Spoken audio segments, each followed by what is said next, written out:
Hey chat, this is Spelunky Music, and we're going to talk about Spelunky tonight for a minute, but first, welcome to the stream. We have Hypnagogia. There's a new one. It's a demo, so we can check that out for a little bit. And considering, quote, my ass is not finishing Resident Evil 9 tonight, I'm not going to try to, like, rush through it.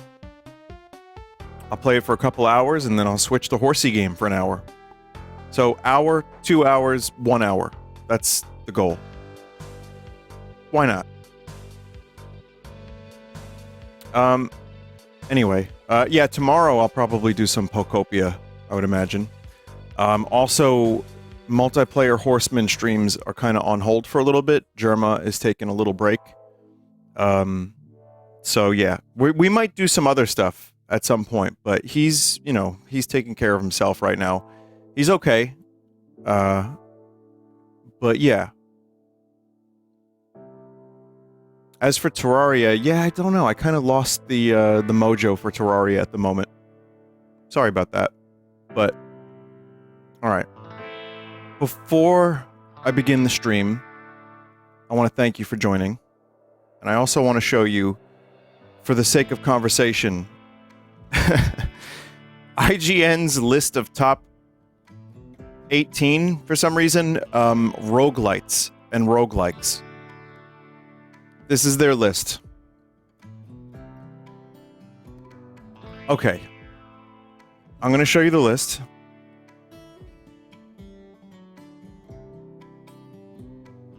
Alright. Hades 2? Is there maybe a little bit of recency bias here?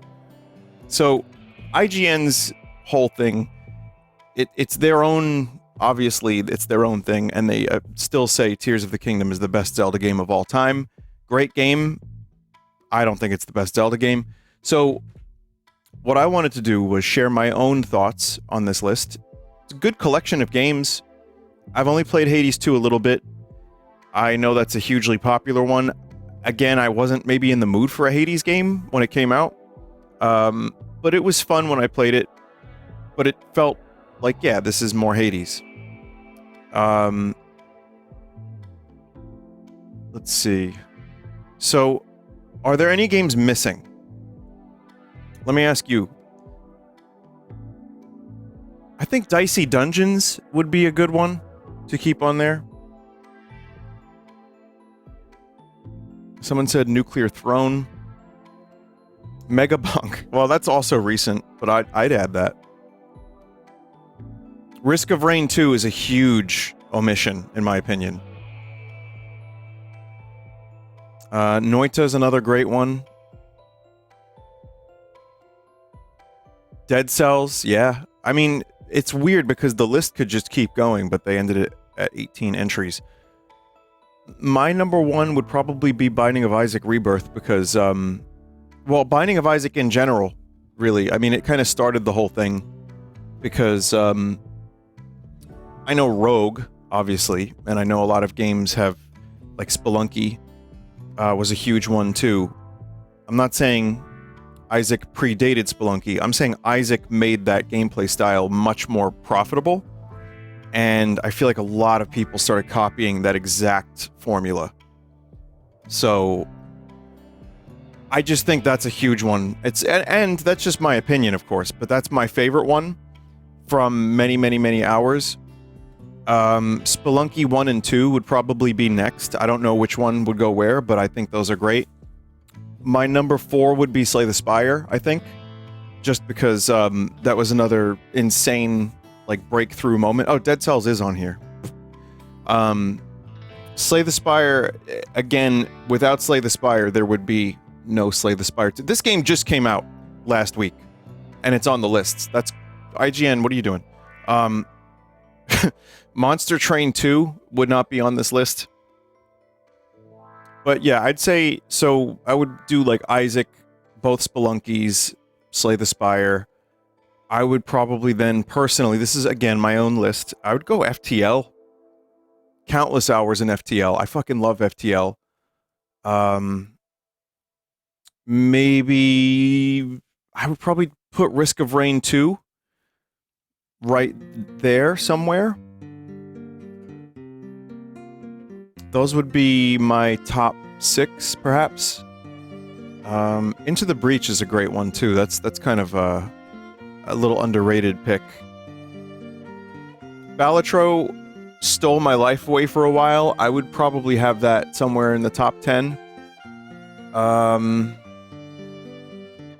Rogue Legacy 2 and Rogue Legacy 1, both great games. They wouldn't be in my top 20. They're good, though. Enter the Gungeon would go up. I would say from my list, that would definitely be within, you know, maybe like 11, 12, 13. Never played Returnal.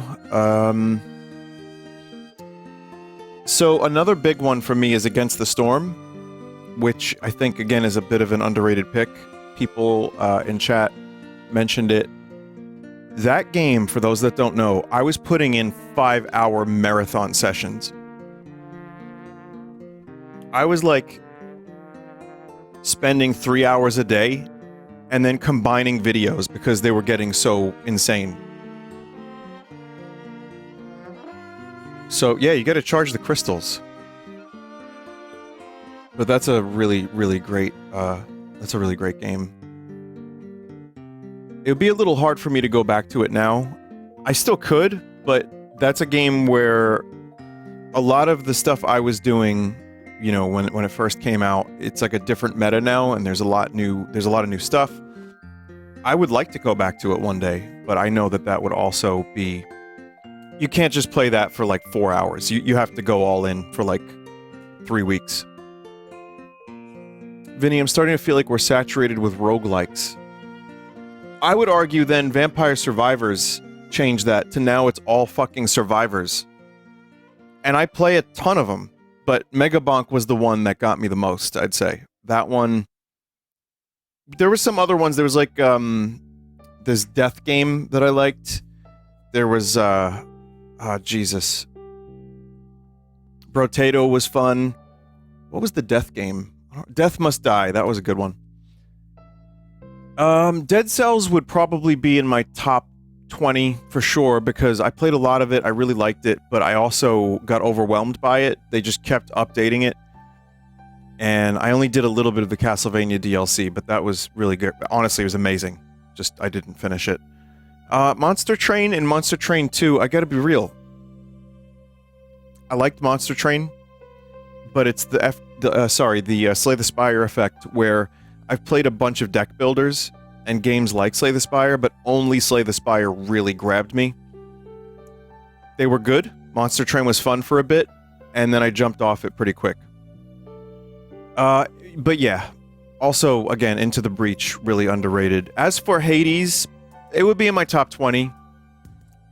Blueprints is a top 20. I think it's still out too soon. It's still too recent, but I liked it a lot, and I actually had a really good experience with it, even not delving into the story. I just thought it was fun gameplay. Eugenics is probably at this point, and this is totally recency bias, I would say Eugenics is top 20. Pretty easily.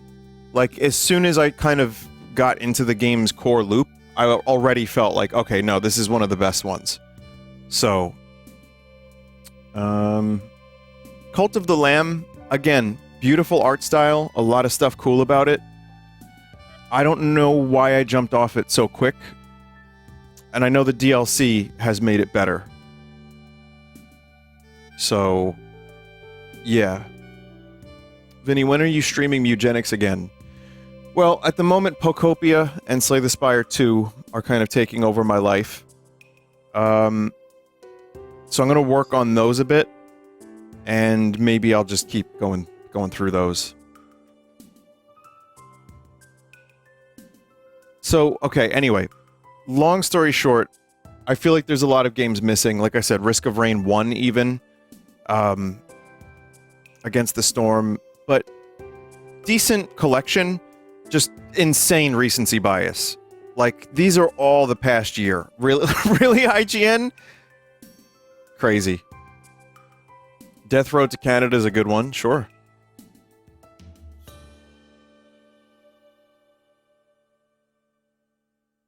Anyway, that's my version of the list, just for something to talk about. I mean, we could talk about politics instead. What do you think? Don't answer that.